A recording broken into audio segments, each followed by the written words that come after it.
The Fisherman of Falcon Point. Along the Massachusetts coast where he lived, many things are whispered about Enoch Conger, and certain others are hinted at in lowered voices and with great caution, things of surpassing strangeness which flow up and down the coast in the words of seafarers from the port of Innsmouth, for he lived only a few miles down the coast from that town, at Falcon Point, which was so named because it was possible to see the peregrines and merlins, and even sometimes the great gerfalcons at migration time passing by this lonely finger of land jutting into the sea. There he lived until he was seen no more, for none can say he died. He was a powerful man, broad in the shoulders, barrel-chested, with long muscular arms. Even in middle age he wore a beard, and long hair crowned his head.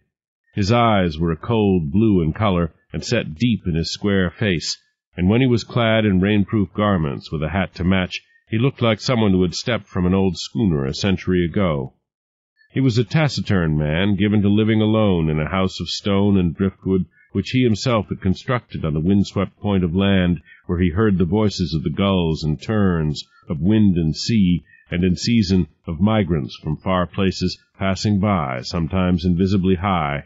It was said of him that he answered them, that he talked with the gulls and terns, with the wind and the pounding sea, and with others that could not be seen and were heard only in strange tones, like the muted sounds made by great batrachian beasts, unknown in the bogs and marshes of the mainland. Conger made his living by fishing, and a spare one it was, yet it contented him. He cast his net into the sea by day and by night, and what it brought up he took into Innsmouth or Kingsport or even farther to sell.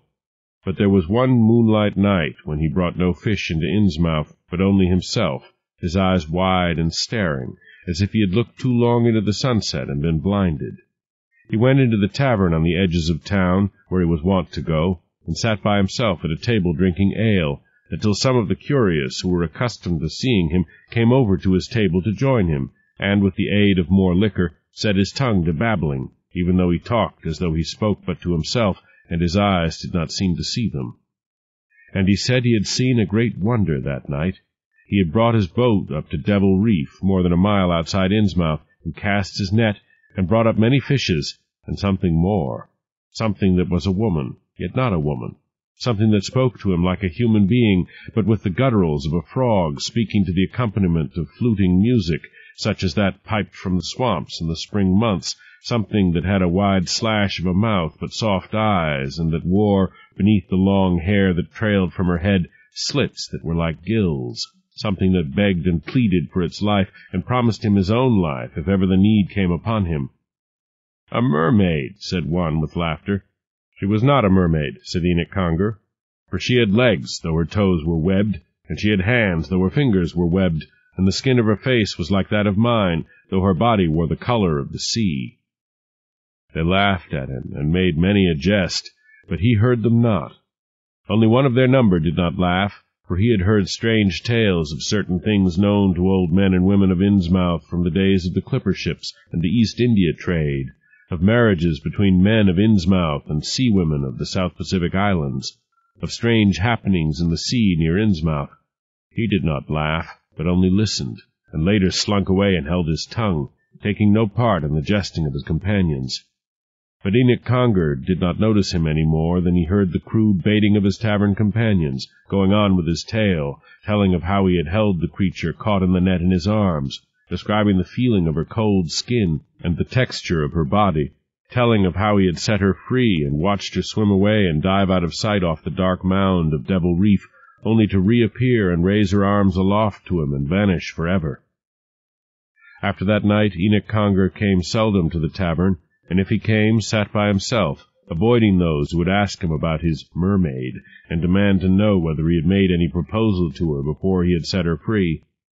He was taciturn once more. He spoke little, but drank his ale and departed.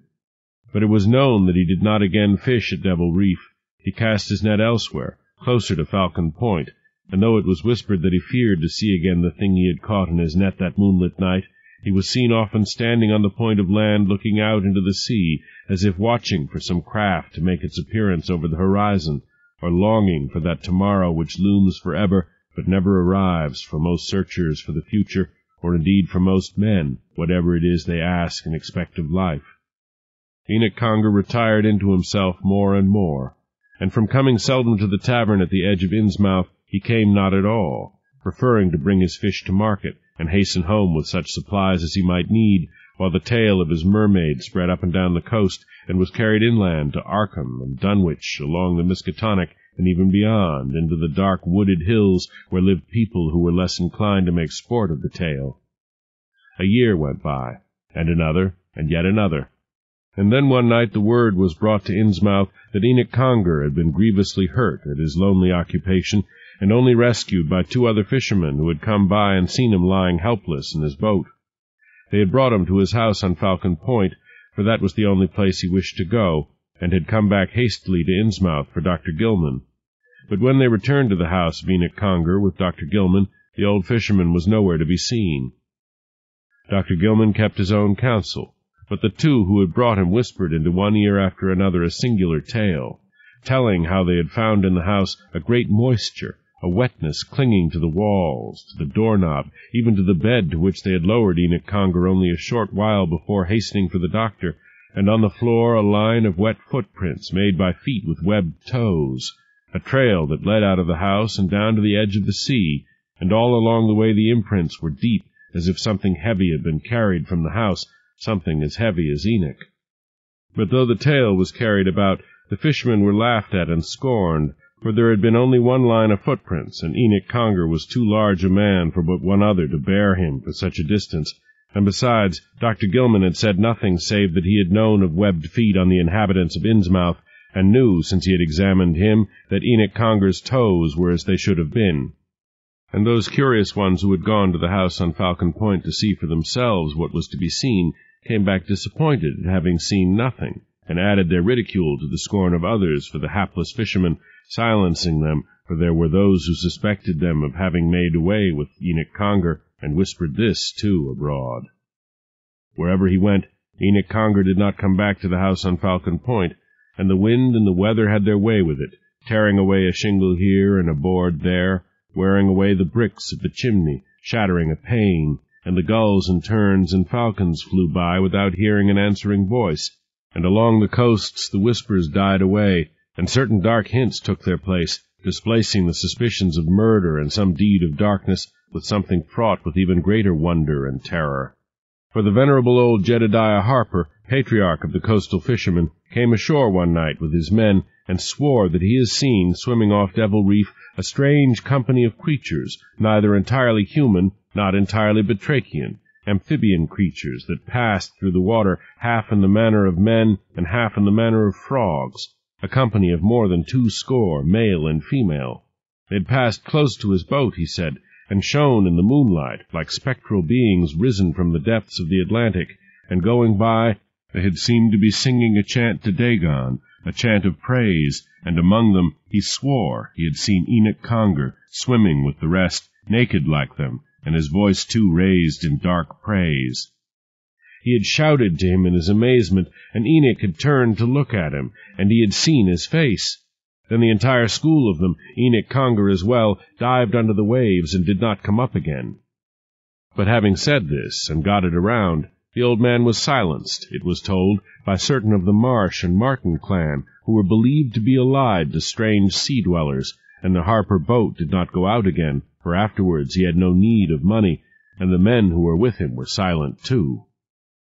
Long after, on another moonlit night, a young man who remembered Enoch Conger from his boyhood years in Innsmouth returned to that port city and told how he had been out with his young son rowing past Falcon Point in the moonlight, when suddenly out of the sea beyond him rose upward to his waist a naked man, so close to him he might almost have touched him with an oar, a man who stood in that water as if held aloft by others who saw him not, but only looked towards the ruins of the house on Falcon Point, with great longing in his eyes, a man who wore the face of Enoch Conger. The water ran down his long hair and beard, and glistened on his body, and was dark where beneath his ears he appeared to wear long slits in his skin, and then, as suddenly and strangely as he had come, he sank away again. And that is why, along the Massachusetts coast near Innsmouth, many things are whispered about Enoch Conger, and certain others are hinted at in lowered voices.